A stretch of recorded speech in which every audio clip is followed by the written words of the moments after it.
Gandang tanghali, mga friendship. Kakain po ay yung Lola. Ang Inday Tigresa ng beef tapa. Sinabawang isda. At kanin na puno ng sabaw na mainit. At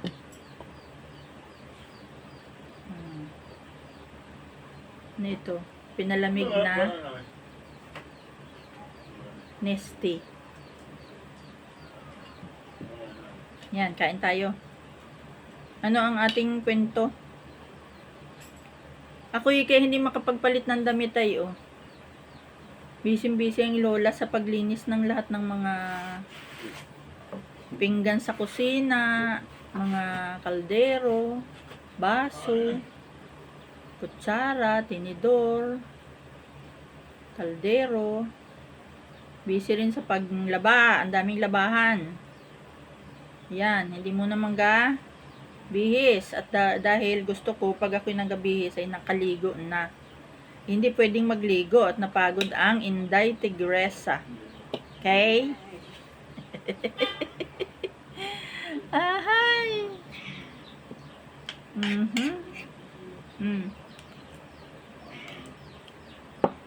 Kain.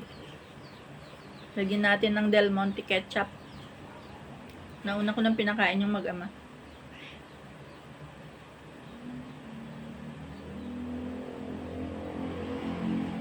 Yan, masarap ang Del Monte ketchup. May lasa.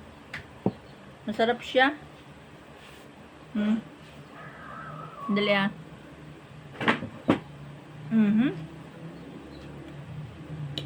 Okay, unahin ko muna isda. Anong kwento? Ha? Anong kwento?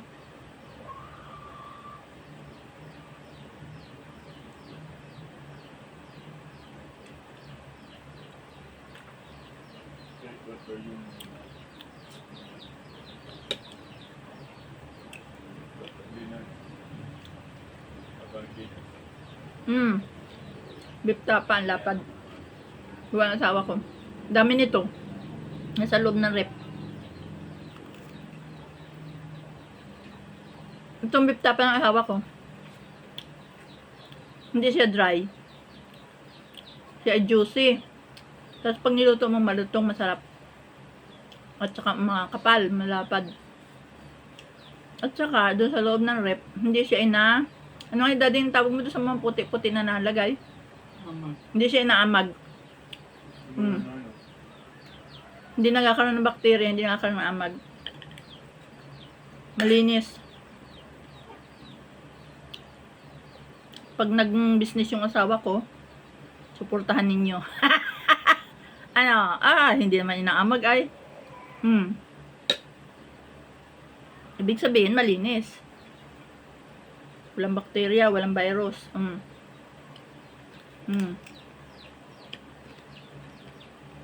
harap.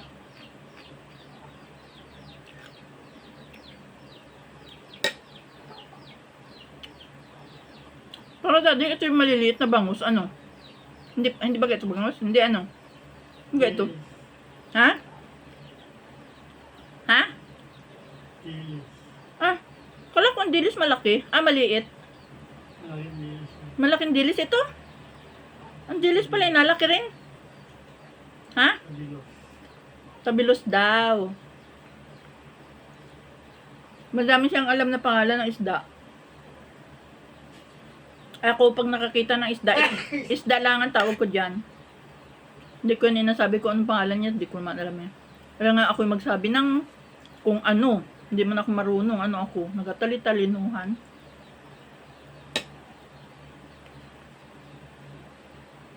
Ayaw ko patin sa uluhin yung pangalan niyang isda. May kabuluhan baga ang pag sa ulo niyan. Pag may kabuluhan lang, sa kamuha sa uluhin. Pag walang kabuluhan. Pagkain naman. Yan, kainin mo kung hindi nakakalason. Pag nakaka-allergy, lalo na yung gulyasan at tulingan. Madadala ako sa sementeryo nun. Namamaga ang aking mukha noon. Hindi ako makahinga. Wawalan ako ng malay noon.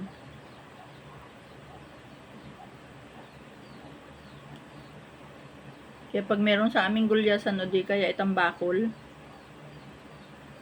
napilit ng asawa kong pilipitin yung ano nun, buntot, tapos inahigit. Kailangan ay malinis na malinis yung spinal cord nun.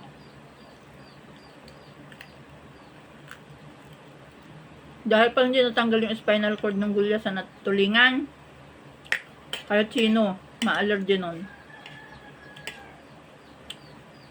Meron toxin yun doon sa loob ng spinal cord.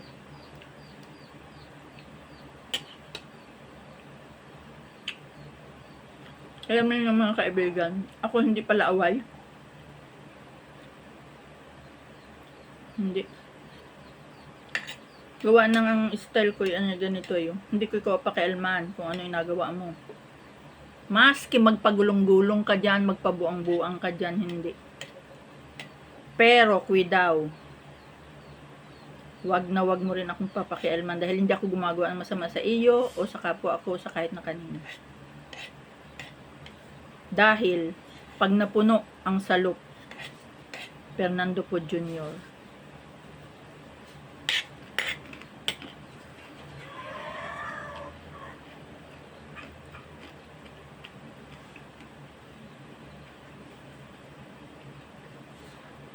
Yun lamang po ang buhay. Walang pakialaman. Magpagulong-gulong ka dyan, magpatirik-tirik ka dyan. Kung ano man gawin mo, wag lamang maapektuhan ako at kahit sino man ang mga tao. Kung ang maapektuhan lang yung sarili mong katawan, eh, gawin mo na. Wala akong pakialam, pero wag mo akong pakialman. Hindi ko ikaw inaano.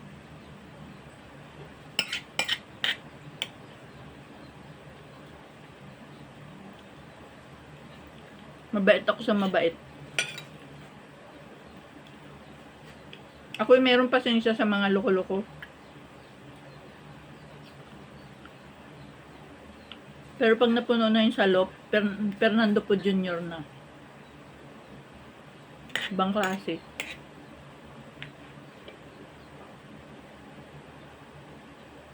Tsaka hindi naman ako manhid. Kahit sa amin sa opisina, hindi ako manhid. Ibig sabihin may pakiramdam ako sa aking mga kaopisina, sa aking kapwa.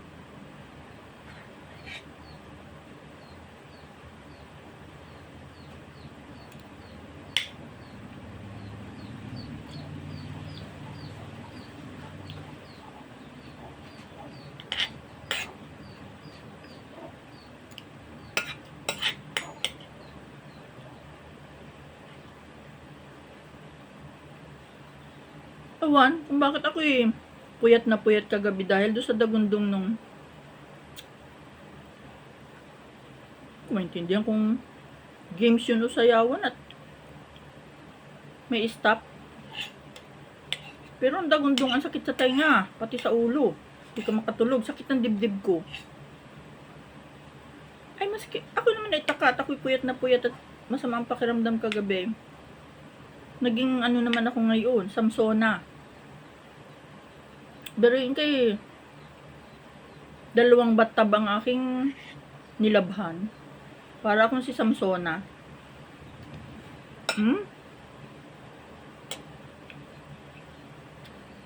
Hindi pa ako nainom ng ano doon, ng Red Bull at saka ng Lipovitan. Wala akong nainom na Cobra. Hindi ako nainom. Lalo na pag ako uminom ng mga yon, o di kaya ng Iberec.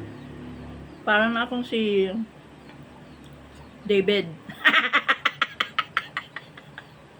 Huwag naman kayo magagali. Kayo naman na inakausap lang ng matino, eh, kayo ba?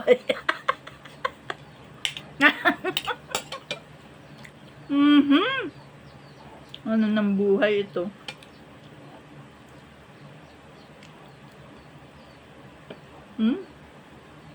Lalakita ng mga ano, eh, kaya hindi maubos-ubos.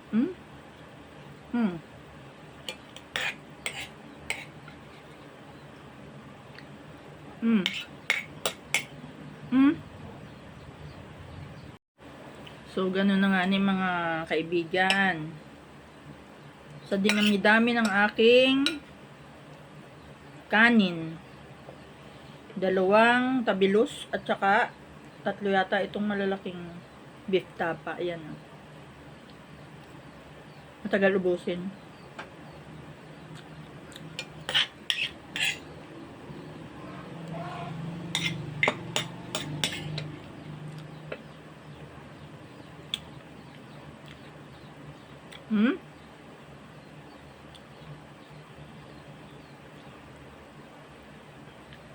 May matigas na kaliski sa ibabaw. Ano, daddy? Ano?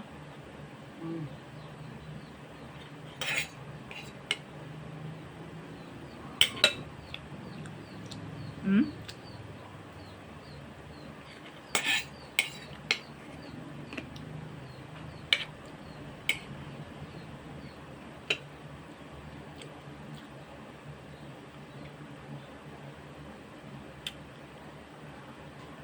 Ako man din mga kaibigan, may kwento sa inyo. Ako, yan na rin. Nung ako nandun pa sa Quezon 1 Electric Cooperative. Uy, takang-taka sa sarili ko baga. Ano? Hindi ko maintindihan kung alas 5 ng hapon, sumakay ako ng bus, Komendador yata, papuntang Gumaka. Kasama ko si Ate Wilma. Best friend ko yun doon. Punta kaming Gumaka. Ay, Diyos ko! Di sabi ko sa inyo, mahilig ako sa bookstore, ano? Bumaba kami ni Ate Wilma doon sa malapit, baga sa may ano. Kung maintindihan kung malapit yun, doon sa may bridge na cute, yung maliit, maigsing bridge. Kung maintindihan kung papunta yung bridge na yun dun sa ano nga yung pangalan nung ano na yun ay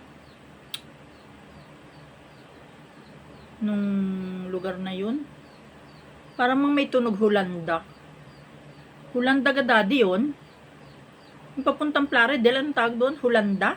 Ano? Hulganda? Ano? So may Gumaka daddy,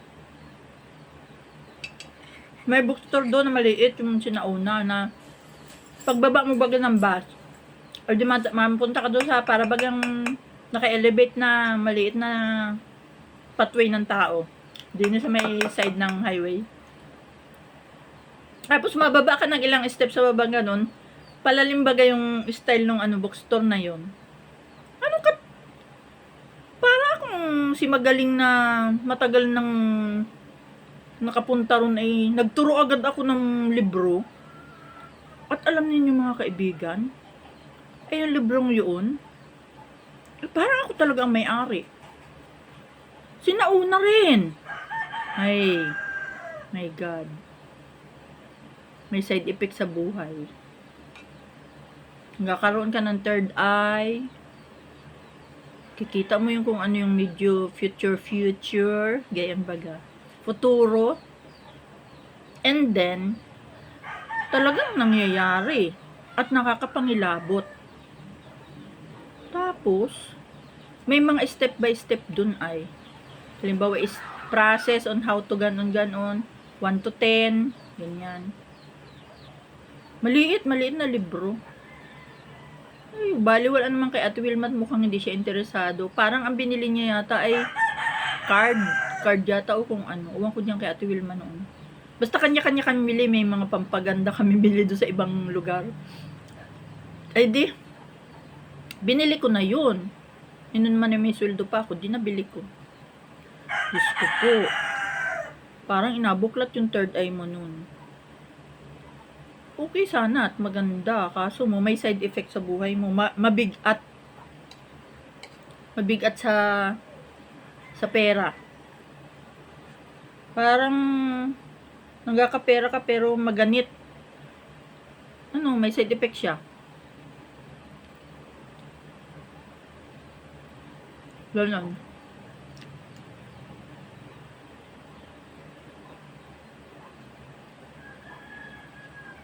Ano pati naman at yung third eye mo. Lahat ng nakikita mga halos mga negative Siguro maswerte nang magkaroon ng positive na outcome yung makikita ng third eye mo. Minsan lamang siguro. Pero halos lahat ay negative ang nakikita mo sa iyong third eye. Hindi maganda. Kahit sa kapwa mo, kahit sa mga palibot mo, sa pangyayari, sa lindol, hindi maganda ang mga nakikita mo. Kaya, minabuti kong yun ay ilagay sa isang lugar na hindi ko muna tingnan-tingnan.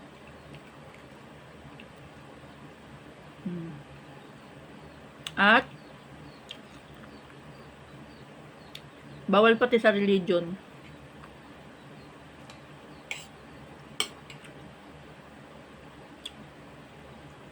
Sinaunang paniwala, sinaunang ideology yun, sinaunang mga tao ang mga kaalaman. Halos ang gumagawa nun ay mga Latin, hindi ata Latin America yun. Parang Mongolia, Nepal, parang yun yung mga nagawa ng ganon. Yung mga Peru, Latin American. Nagawa ang mga ganon. See you. Bye. Love you all. God bless. Uy, nagpahabol pa ako. Pag may mga kaalaman kayong gayon na yung inasabi ko kanina, huwag ninyong gawin. Mahirap, mabigat sa buhay. Yung side effect, baka hindi nyo makayanan. Kailangan ang i-cultivate ninyo na mas mataas doon ay yung Holy Bible. Na mas mataas doon ay yung pananampalataya ninyo sa Diyos. Na mas mataas doon na ang mangyayari ay ang kapangyarihan ng Diyos, hindi yung inyong third eye. Mas mataas doon ay ang Diyos, ang kataas-taasan at wala ng iba pa. Inom kayo ng Nestea.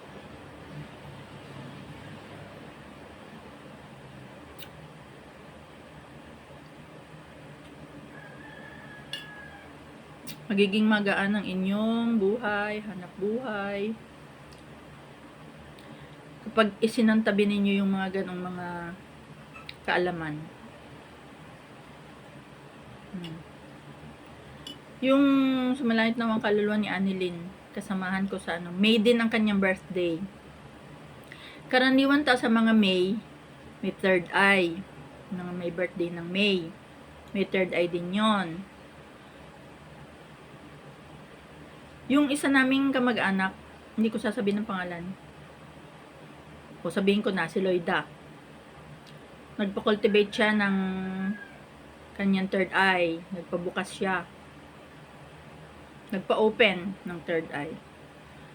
Nandun kami sa sa burol nung isa naming kamag-anak. Pumunta siya. Tapos lumapit siya sa akin. Sabi niya, "Uy, bukas yung third eye mo." Alam niya. Samantalang hindi ko naman sinasabi sa kanya na may third eye ako. Alam niya. Yun. Kinuwento niya na nagpa-open siya ng kanyang third eye.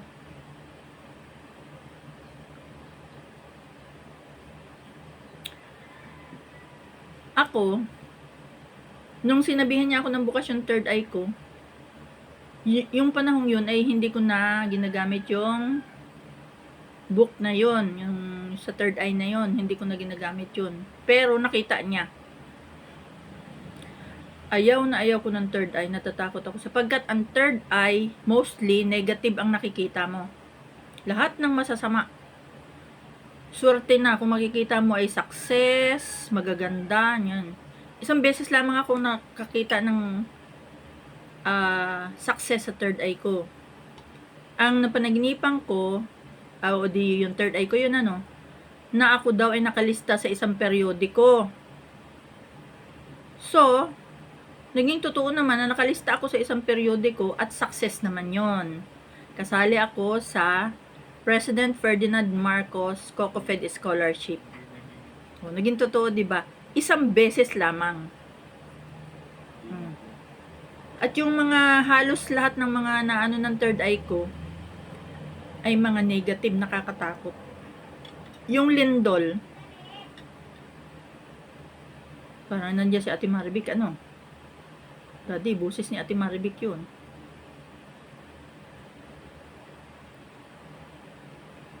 Ano yan?